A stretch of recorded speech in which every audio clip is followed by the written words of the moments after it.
इसमें किताब में एक चैप्टर है फूड मिथ्स, और ये बड़े कॉमन फूड मिथ्स हैं, इनके बारे में आपने बात की है। कुछ एक चीजों पे हम बात कर चुके हैं, लेकिन कुछ रह गई।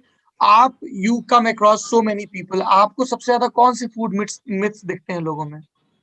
चावल नहीं खाना चाहिए, ये सबसे बड़ा एक मिथ है, कि अगर चावल खाएंगे तो मोटे हो जाएंगे। लेकिन मैंने चावल बहुत सुना है रुचिता की, लोग बोलते हैं अरे मोटे हो, आलू चावल चीनी बंद कर दो ठीक हो जाएगा। हाँ, बस बस एकदम सिंपल। पर ऐसा नहीं है, चावल खा के भी लोग बहुत पतले रहते हैं। आप नॉर्थ ईस्ट इंडिया में देखिए, बहुत सारा चावल खाया जाता है, या हिमाचल में देखिए और बहुत लोग पतले रहते हैं। तो चावल अगर आप दाल के साथ खाओगे, कढ़ी के साथ खाओगे, राजमा, चना, लोबिया, जैसे उसका ट्रेडिशनल प्रिपरेशन है, खिचड़ी उसकी बना के, जब तक कि आप चावल इस तरीके से खा रहे हो जैसे, और इसी तरीके से बनता है इंडियन हाउस होल्ड्स में, तो चावल खाने में कोई भी प्रॉब्लम नहीं है। इनफैक्ट मैं ये मानती हूँ कि हमारी लाइफस्टाइल अभी ज्यादा मॉडर्न हो रही है, बहुत सारी फैमिलीज न्यूक्लियर हो रही है, बहुत सारी लड़कियां घरों के बाहर काम करती है, और अभी WFH के जमाने में घर से भी काम करती है और घर में भी काम कर रही है। तो सबसे आसान तरीका, सबसे आसान मील जो कि न्यूट्रिशियस भी है, वो है दाल चावल। तो मैं जब भी कॉलेजेस में जाती हूँ तो मैं स्पेशली लड़कियों को ये बताती हूँ कि जिस लड़के को दाल चावल बनाना ना आता हो उसको डेट भी मत करो, शादी तो दूर की बात है।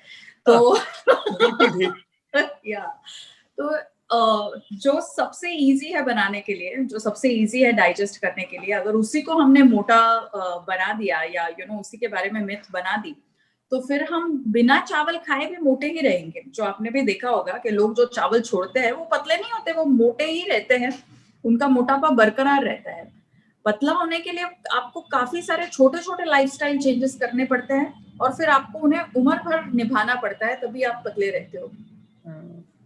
अच्छा, चावल को लेके ये जो मिथ चलता है कि चावल कुकर में पका के नहीं खाना चाहिए, उसका मांड निकाल के खाना चाहिए, वो कितना सही है? देखिए, चावल की हमारे यहाँ 10,000 से ज्यादा वैरायटीज होंगी, और उसी तरीके से हर कोई अलग तरीके से चावल बनाता है, क्योंकि कोई जगह पर कढ़ी ज्यादा थिक रहती है, कोई जगह पर ज्यादा पतली रहती है, कोई लोग कढ़ी में पकोड़ा डालते हैं, कोई लोग पकोड़ा अलग से खाते हैं।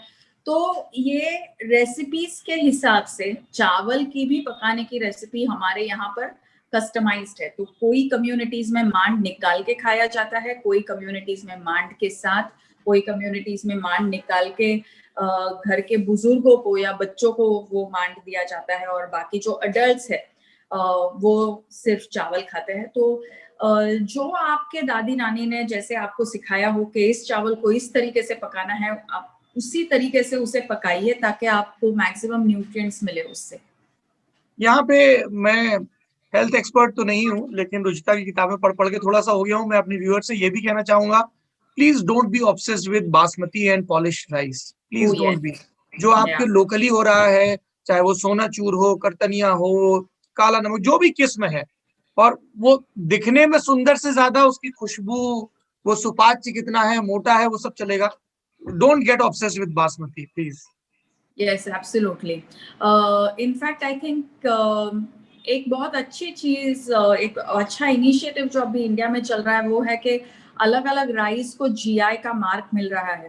जी। And I think that is very good for rice growers, क्योंकि फिर ये जो अदरवाइज वैनिशिंग वैरायटीज है वो वापस लाइमलाइट में आ जाती है, और फिर लोग beyond polished rice and beyond just basmati देखने लगते हैं।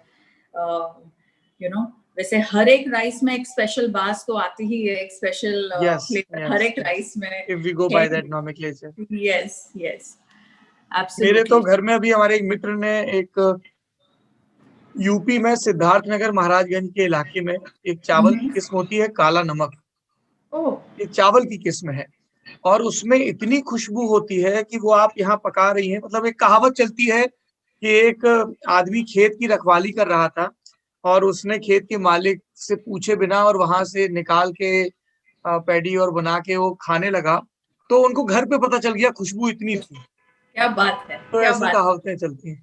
वेरी आप नाइस, चावल का वेरी। जिक्र कर रही थी, आपने किताब में एक जगह लिखा कि दुनिया भर में वो अलग अलग डाइटिशियंस को और सबको प्रोटीन डाइट के लिए कहा जाता है कि कोई प्रेजेंट करिए, और राजमा के बारे में कोई सोचता भी नहीं है। तो जरा राजमा का महत्व बताइए। मेरी पत्नी को बहुत ज्यादा पसंद है। जितने भी ये पंजाब, चंडीगढ़, हरियाणा वाले हैं, दे love rajma. Oh very good. Rajma की भी बहुत सारी वैरायटीज है, और इनफैक्ट आई थिंक राजमा ठीक से पकाना ये भी एक अलग कला है, बिकॉज हर कोई राजमा बना ही नहीं सकता। और राजमा में से सारा प्रोटीन निकलने के लिए आपको उससे चावल के साथ ही खाना पड़ता है। इसीलिए आई थिंक राजमा एंड चावल इज अ टाइमलेस कॉम्बिनेशन। और एक ही मिनट में आई थिंक वो आपको बच्चे की तरह एंथुसियास्टिक कर देता है। जब भी I've seen people reacting like that, what you have mentioned. या जब भी राजमा चावल बनता है तभी लोग थोड़ा ज्यादा खाते हैं, और थोड़ा ज्यादा खा के उसे अच्छी तरीके से पचा भी लेते हैं। तो ज्यादा खाना और अपने खाने को ठीक से पचाना विदाउट फीलिंग डल, विदाउट फीलिंग स्टफ, ये उस खाने के सात्विकता का गुण रहता है। मतलब इट्स अ स्पेशल गुण that only some foods have. Otherwise अगर आप कोई भी खाना थोड़ा भी ज्यादा खा लो, अगर आप चाय भी आधी कप ज्यादा पी लो, तो आपको गैस, एसिडिटी, ब्लोटिंग ये सारा कुछ हो जाता है।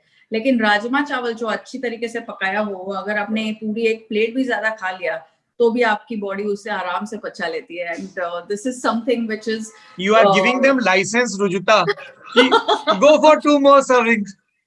I really feel so. देखिए हमारे यहाँ पर आपने भी खाया होगा, अगर आपकी दादी या नानी आपके साथ है तो आपको जितनी भूख है उससे थोड़ा ज्यादा वो आपको खिला ही लेती है, क्योंकि थोड़ा सा ज्यादा खिलाना और वो थोड़ा जो क्या कहते हैं, कई मनवार कहते हैं, हम लोग मराठी में आग्रह कहते हैं।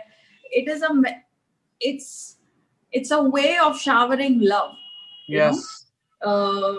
जब बहुत किसी के साथ प्यार होता है तो खुद भी भूखे रह के हम उन्हें खिला लेते हैं। माँ अपने बच्चों के साथ ये काफी बार कर लेती है दैट यू नो पहले तुम खाओ, मेरे लिए कुछ नहीं बचेगा, तो भी पेट भर जाता है। तो you know food has many roles to play in our life, और अच्छे कंपनी में, अच्छे कॉन्वर्सेशंस के टाइम पर, अच्छे मौसम में हम ज्यादा खाना पचा सकते हैं। और जब हम ज्यादा स्ट्रेस्ड हो, जब you know when we don't like the people that we are eating with, तो इनवेरिएबली हम कितना भी कम खाए तो भी हमें वो उसे डाइजेस्ट करने में, उसे पचाने में प्रॉब्लम होता है। तो being able to eat a little more is always a good thing.